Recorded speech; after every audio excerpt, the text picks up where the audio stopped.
Hello again guys. Ito ang aking iluluto para sa aking alaga. Yan. Yan, buto-buto. Buto-buto na karne. Pilalambot ko na yan dito sa pressure cooker na maliit. Then, ilagyan ko siya ng patatas at carrots. Then, ito naman ang aking magiging gulay niya. Hindi ko na isi-separate. Lagay ko na dito para malambot na siya. Lahat may lasa na rin.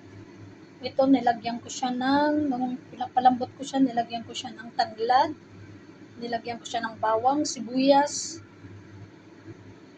Ayun.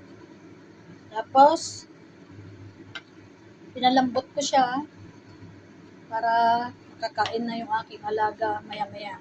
Makakain na rin ako maya-maya. Kasi, yung sa akin,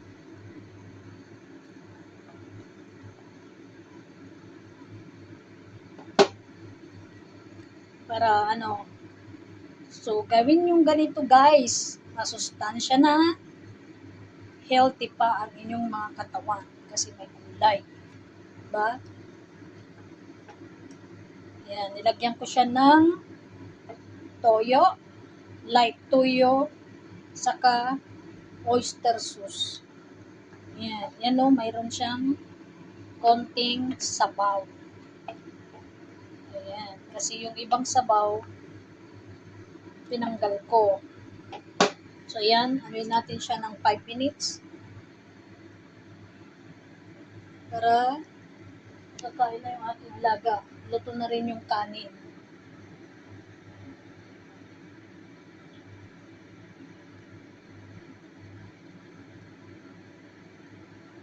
Yan, simple lang guys ang pagluluto. Yan o, isang patatas lang at isang half na carrots. Yan, swak na para sa kanya. Para siya makakain ng ganitong klaseng luto natin. Ayan. Habang kami lang dalawang narito sa bahay, ganito ang mga ginawa ko. Kagabi, ginawa ko is yung fried na chicken thighs. Para matikman naman ng lutong Pilipinas ng kanyang tita. Ayan, di ko na na-video kagabi kasi nagmamadali ako. Kasi kain sila ng 6:30. Pero naano pa rin ng 6:45. Yung pagkain nilang dalawa na magtita. Kasi sabi ng tita niya, huwag ko daw munang lutuin yung gulay na broccoli saka carrots din. Lutuin mo muna ang chicken, sabi niya. Para mainit-init. Para maging warm daw sila. Meron pang nalalaman na warm.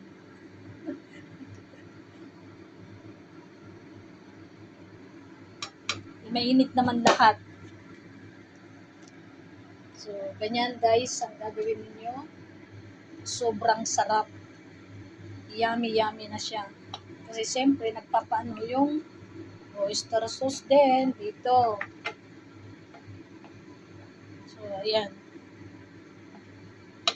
Hindi ko na siya tatakpan kasi pag tinakpan ko to, ano na tong gulay. Madudurog na.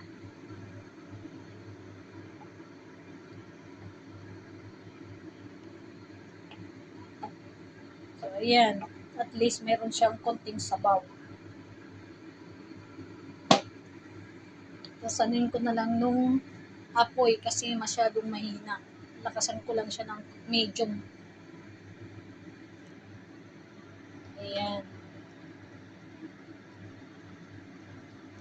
Simple lang na pagluluto. Madaling magluto. Basta mag-create ka lang kung anong gusto mong i-create na luto. Ayan. So guys, mag-comment na lang kayo at kung ano pang gusto nyong makita na luto ko. Ayan. Kaya mag-subscribe na kayo sa aking YouTube channel. Mag-follow na rin po kayo sa aking reels, sa aking mga pinupost, sa aking page. Ayan. Be my friend, guys.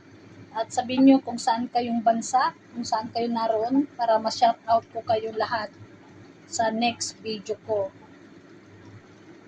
Ayan, shout out sa inyong lahat guys, kahit saan kayong lupalop naroon. Shout out and God bless you all.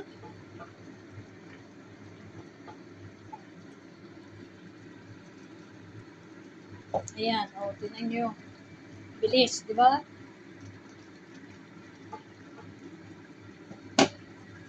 Ayan na.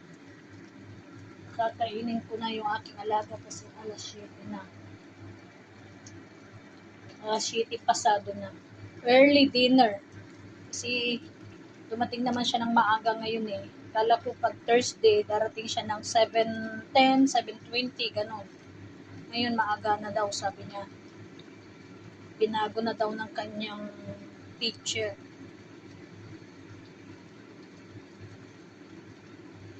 Okay, see you in my next video, guys. Kasi okay na siya. Thank you for watching my videos and thank you for subscribing me, supporting me, guys. Wherever you are, guys, thank you so much.